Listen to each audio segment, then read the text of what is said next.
Dans la ville de Nijni Novgorod, en Russie, vivait un homme du nom d'Anatoly Moskvin. À première vue, sa vie semblait parfaitement ordinaire, presque banale. Né en 1966, il avait grandi dans un environnement stable, menant une existence discrète. Adulte, il vivait toujours chez ses parents dans un petit appartement. Il n'avait pas d'emploi stable, mais cela ne semblait pas le préoccuper. Son monde, c'était l'étude. Anatoly Moskvin était un intellectuel brillant, un linguiste et un historien respecté dans certains cercles académiques. Il parlait couramment plus de 10 langues et avait publié de nombreux articles et traductions. Ses connaissances étaient vastes, mais il nourrissait une passion particulière, un intérêt intense pour les rites funéraires, les croyances populaires et la manière dont les sociétés perçoivent la mort. Son entourage était au courant de cette fascination, mais personne ne s'en inquiétait. Après tout, c'était un historien. Pendant des années, cette vie tranquille s'est poursuivie sans que jamais il n'attire l'attention des autorités ni ne suscite la méfiance de ses voisins. Aucun acte violent, aucune plainte. Anatoly Moskvin était un fantôme social, un homme absorbé par ses livres et ses recherches. Mais derrière cette façade d'érudit inoffensif se cachait une réalité bien plus sombre, un secret impensable qui allait bientôt éclater au grand jour. Ce que vous allez entendre est une histoire vraie, documentée par des sources officielles et des enquêtes journalistiques. Notre objectif ici n'est pas de choquer, mais d'informer, de contextualiser des faits réels pour mieux les comprendre. C'est l'histoire d'un homme dont la vie ordinaire masquait une déconnexion profonde avec la réalité. Nous sommes en novembre 2011, la police se présente au domicile des Moskvin. Leur visite n'a rien à voir avec Anatoly au départ. Il s'agit d'une intervention de routine, une simple vérification administrative liée à une autre affaire. Les officiers ne s'attendent à rien de particulier. Pourtant, dès qu'ils franchissent le seuil de l'appartement, une sensation étrange les envahit. L'endroit est encombré, chaotique, mais ce n'est pas le désordre qui les alerte. Ce sont des objets, des silhouettes étranges, des formes qui ne correspondent pas à un cadre de vie normal. En inspectant les lieux, leur malaise se transforme en stupeur, puis en horreur.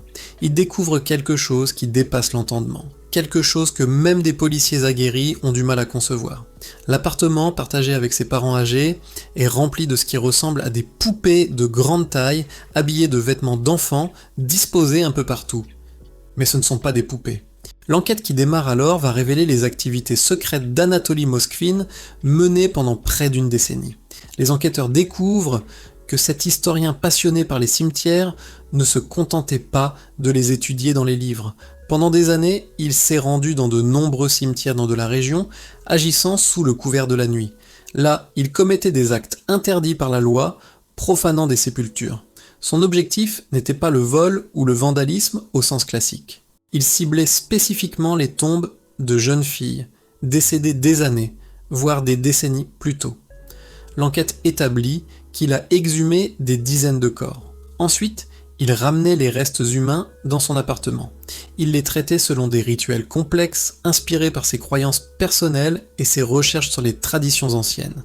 Il les momifiait, les habillait, leur mettait des perruques et parfois insérait des mécanismes musicaux à l'intérieur de leur poitrine.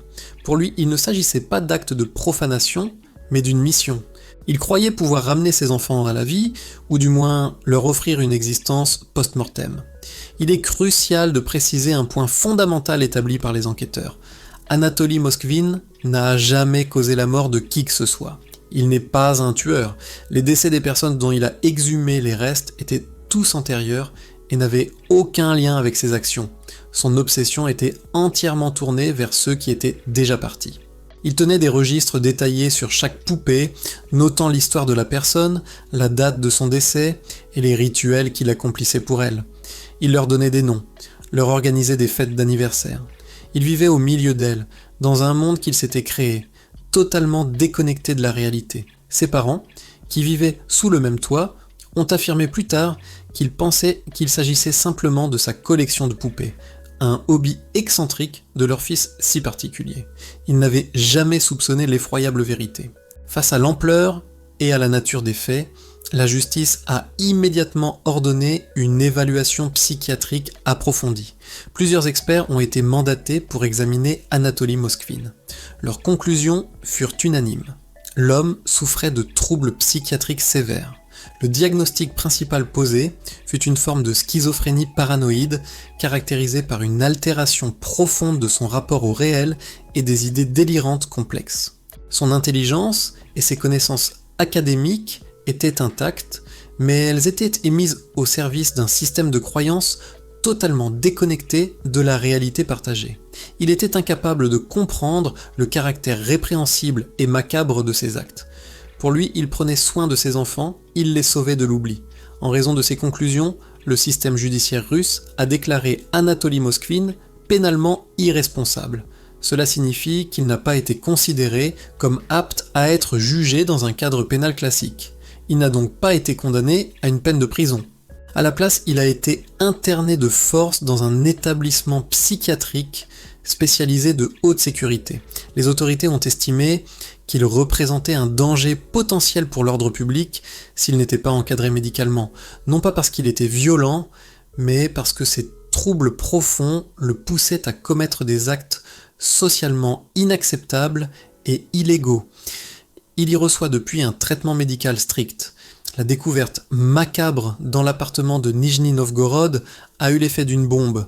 L'affaire a été largement couverte par la presse russe, puis a fait le tour du monde, suscitant à la fois fascination morbide et profond malaise.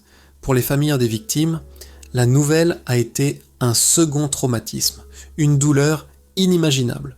Non seulement elles avaient perdu un enfant, mais elles apprenaient, des années plus tard, que sa sépulture avait été violée de la manière la plus horrible qui soit.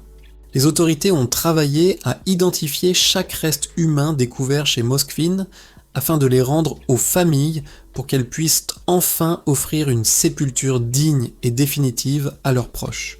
Depuis son internement, le cas d'Anatoly Moskvin est régulièrement réévalué. À plusieurs reprises, il a demandé sa libération, affirmant qu'il était guéri et qu'il souhaitait rentrer chez lui. Cependant, les commissions médicales ont systématiquement rejeté ces demandes, estimant que son état nécessitait toujours une surveillance et un traitement constant en milieu fermé.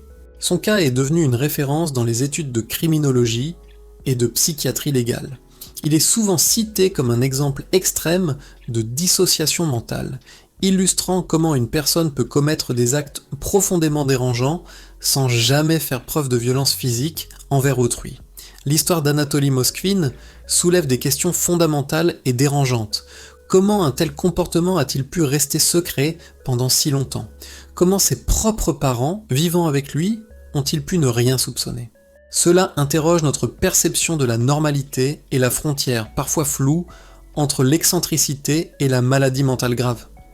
Cette affaire nous rappelle que les troubles psychologiques les plus sévères peuvent rester invisibles, cachés derrière une façade d'intelligence, de calme et d'érudition. Elle met en lumière la différence cruciale, souvent mal comprise par le grand public, entre la criminalité violente, motivée par la haine ou le profit, et les actes commis sous l'emprise de troubles psychiatriques profonds qui abolissent le discernement. Il est important de ne pas faire d'amalgame.